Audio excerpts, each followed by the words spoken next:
श्री राम मित्रों, आज एक हम बहुत गंभीर और महत्वपूर्ण विषय पर बात करने जा रहे हैं। अमेरिका के जो राष्ट्रपति हैं डोनाल्ड ट्रंप ने उन्होंने हाल ही में एक विचार सामने रखा है। उन्होंने कहा है कि दुनिया में शांति बनाए रखने के लिए एक नया मंच बनाना चाहिए और जिसे वो पीस बोर्ड कह रहे हैं। उनका मानना है कि संयुक्त राष्ट्र सही से काम नहीं कर रहा है, इसलिए इस पीस बोर्ड की ज़रूरत है।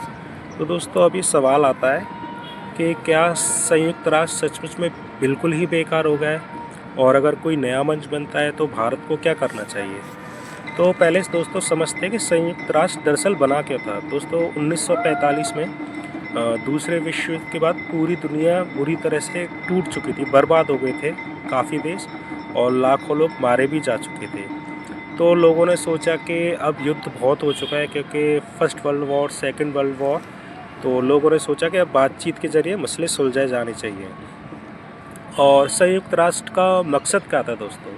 तो इसका मकसद था कि जो देशों के बीच में जो आपसी जो मसले हैं, जो लड़ाई झगड़ा है, उनको सुलझाया जाए और कोई भी देश किसी भी दूसरे देशों के अंदरूनी मामले में दखल ना दे सके।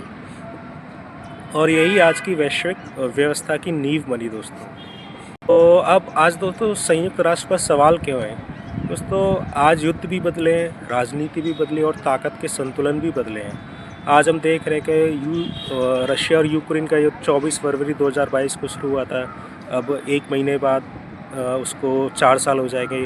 इसराइल फ़लस्तीन का युद्ध है ही है। मध्य पूर्व में यानी कि मिडिल ईस्ट में भी तनाव है और आतंकवाद की समस्या भी काफ़ी ज़्यादा गंभीर है। और भी दूसरे बड़े देशों की आपसी लड़ाई, जैसे अमेरिका और चाइना का ट्रेड वॉर। तो इसमें अक्सर सिर्फ मीटिंग होती है और बयान जारी कर देते हैं, हाल नहीं निकला दोस्तों। तो लोगों को, हालांकि सच्चाई तो ये भी है कि संयुक्त राष्ट्र को अगर देखा जाए तो पिछले कुछ समय से संयुक्त राष्ट्र कमज़ोर हुआ है, इसमें कोई दो राय नहीं है। लेकिन संयुक्त राष्ट्र की सबसे ताकतवर जो संस्था है वो है सिक्योरिटी काउंसिल, यानी कि सुरक्षा परिषद। और इसमें 5 देश हैं, अमेरिका, चीन, ब्रिटेन, फ्रांस और जर्मनी, जिनके पास वीटो पावर है, यानी कि वे किसी भी फैसले को अकेले ही रोक सकते हैं, यानी कि वीटो कर सकते हैं। और इन 5 देशों में भी आपसी हित टकरा रहे हैं। अभी आपने देखा होगा कि ग्रीनलैंड वाला मसला चल रहा है। डेनमार्क और जो भी यूरोपियन यूनियन के 27-28 कंट्रीज़ है, वो अमेरिका के सामने खुलकर आ गए हैं। तो यहाँ से इस पूरी व्यवस्था पर सवाल उठना लाजमी है। अब देखते हैं ट्रंप का पीस बोर्ड क्या है दोस्तों। तो डोनाल्ड ट्रंप का कहना है कि जब पुरानी व्यवस्था काम नहीं कर रही है तो नई व्यवस्था बनानी चाहिए। उनका सुझाव है एक ऐसा पीस बोर्ड जहाँ कुछ चुने हुए देश मिलकर दुनिया के जो लड़ाई झगड़े उनको सुलझाएं। उनके मुताबिक यह बोर्ड जल्दी फैसले ले सकेगा, युद्ध रोकने की कोशिश करेगा और संयुक्त राष्ट्र से ज़्यादा असरदार होगा। सुनने में तो अच्छा लगता है, लेकिन दोस्तों आपने देखा ही होगा कि जनवरी के पहले हफ्ते में अमेरिका ने खुद क्या किया कि वेनेजुएला में जाके रातों रात उसके राष्ट्रपति निकोलस मादुरो और उनकी पत्नी को रातों रात उठा लाए। तो अमेरिका की जो नीयत है वो साफ़ नहीं लगती, क्योंकि अमेरिका का लगता है कि इसमें वो अमेरिका अपना ही प्रभुत्व चाहता है। वो नहीं चाहता कि कोई भी देश, जैसे इंडिया हो या फिर आपका चाइना हो या रशिया हो, वो उससे ज़्यादा उसकी जो पूरी दुनिया में साख बढ़े। तो इधर अमेरिका की जो नीयत है उस पर सवाल खड़ा होता है। तो अब देखते हैं कि क्या सच में शांति लाएगा। तो यही जो मैंने आपको पहले बोला, यहाँ सबसे बड़ा सवाल खड़ा होता है कि अगर कुछ ताकतवर देश मिलकर फैसले लेंगे तो क्या छोटे देशों की बात सुनी जाएगी?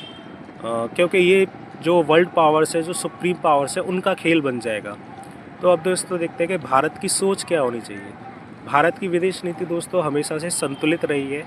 हम किसी के फटे में टांग नहीं अड़ाते और भारत ने कभी भी किसी एक गुट का साथ नहीं दिया है। हम शुरू से जो नॉन अलाइन मूवमेंट था उसके पक्षधर रहे हैं हम शुरू से ही, और हमारी बातचीत हमेशा शांति और सहयोग की रहती है। और भारत है जो संयुक्त राष्ट्र का सबसे मजबूत समर्थक भी रहा है और अभी भी है। लेकिन भारत यह भी कहता है कि इसमें सुधार ज़रूरी है, जो कि ऑब्वियस है। भारत चाहता है कि आज की ज़रूरत के हिसाब से संयुक्त राष्ट्र बदले, क्योंकि आज की ज़रूरत का सबसे बुनियादी सवाल है और ज़रूरत है इसकी। तो दोस्तों भारत की मांग क्या है? भारत लंबे समय से कह रहा है कि सुरक्षा परिषद का विस्तार होना चाहिए, क्योंकि ये बस 5 कंट्री है, इनकी पूरी जो है मोनोपोली चलती है। और इसमें एशिया, अफ्रीका और जो भी और भी डेवलपिंग कंट्रीज़ हैं उनको और ज़्यादा जगह मिलनी चाहिए और ज़्यादा उनको प्लेस मिलना चाहिए।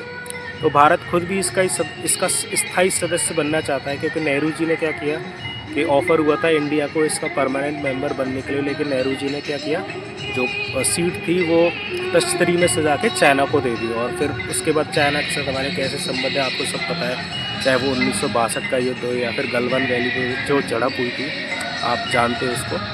तो भारत का पक्ष है कि संयुक्त राष्ट्र को तोड़ना नहीं चाहिए, उसको बल्कि और मजबूत करना चाहिए। अब दोस्तों देख लेते हैं कि अगर भारत इस पीस बोर्ड का हिस्सा बनता है तो उससे क्या होगा। देखा होगा कि जो डोनाल्ड ट्रंप का व्यवहार है वो भारत के प्रति बहुत ही ज़्यादा जलन वाला है और ईर्ष्या भाव रखता है, क्योंकि डोनाल्ड ट्रंप ने कम से कम 50 बार कहा है कि मैंने इंडिया और पाकिस्तान का जो झड़प हुई थी ऑपरेशन सिंदूर उसमें मध्यस्थता कराई, लेकिन इंडिया ने कभी भी इसको स्वीकारा नहीं, क्योंकि प्रधानमंत्री मोदी भी संसद के पटल पर कह चुके हैं कि ऐसा कुछ नहीं था।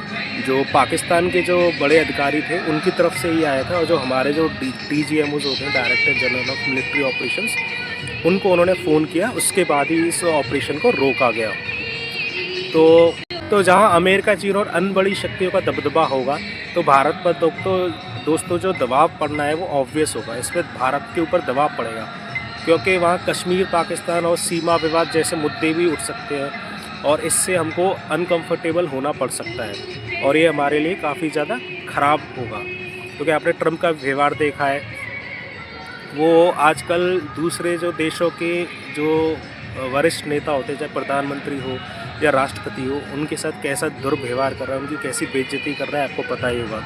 जब अभी मीटिंग हुई थी दावोस में, तो मार्क कार्नी जो कनाडा के PM है, उन्होंने अमेरिका को खरी खोटी सुनाई, तो ट्रंप ने इसको पीस बोर्ड से ही बाहर निकाल दिया और धमकी दी कि आपके ऊपर हम 100% टैरिफ लगा देंगे। तो सन की किस्म का आदमी है, इसके ऊपर भरोसा नहीं कर सकते। तो अब देखते हैं कि तो क्या भारत को संयुक्त राष्ट्र को छोड़ देना चाहिए। देखो दोस्तों, संयुक्त राष्ट्र में कमी है, जैसे कि मैंने आपको पहले ही बताया, लेकिन ये आज भी दुनिया का सबसे बड़ा साझा मंच है। यहाँ भारत अपनी खुलकर बात रखता है, और यह भारत को नैतिक समर्थन भी मिलता रहा है दोस्तों, और यही दुनिया के छोटे छोटे देशों की आवाज़ सुनी जाती है। लेकिन अगर ये मंच कमज़ोर हुआ है तो दुनिया और ज़्यादा स्थिर हो जाएगी, या फिर अगर ये मंच ख़राब हुआ तो दुनिया की स्थिति और ज़्यादा ख़राब होगी, क्योंकि अमेरिका जैसे उसने वर्ल्ड हेल्थ ऑर्गेनाइजेशन छोड़ ही दिया है, और जो भी दूसरी वैश्विक संस्था है, और ट्रंप अक्सर धमकी देता है कि हम छोड़ देंगे, नाटो को भी छोड़ने की धमकी दे रहा है। वो बोल रहा है, लोगों को धमका रहा है कि अगर नाटो में से मैं निकल गया तो अमेरिका के बिना नाटो का कोई अस्तित्व नहीं है।